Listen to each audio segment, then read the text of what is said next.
Last की video में हमने देखा कि मुमास की तारीफ़ क्या है और नुक्ता मुमास की तारीफ़ क्या है।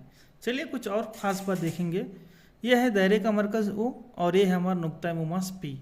दायरे के मरकज़ से अगर नुक्ता मुमास पर एक निस्फ कुतर हम गुजारेंगे, खींचेंगे, तो ये निस्फ कुतर जो हमारा है ओ पी हमेशा मुमास पर उमूद होता है, यानी निस्फ कुतर नुक्ता मुमास पर हमेशा उमूद होता है। इसका मतलब 90 दर्जे का यहाँ पे जाविया बनाता है। तो यहाँ पे एक बात मालूम पड़ गई कि अगर हम कोई भी अगर एक मुमास लेंगे तो उसका एक नुक्ता मुमास होता है।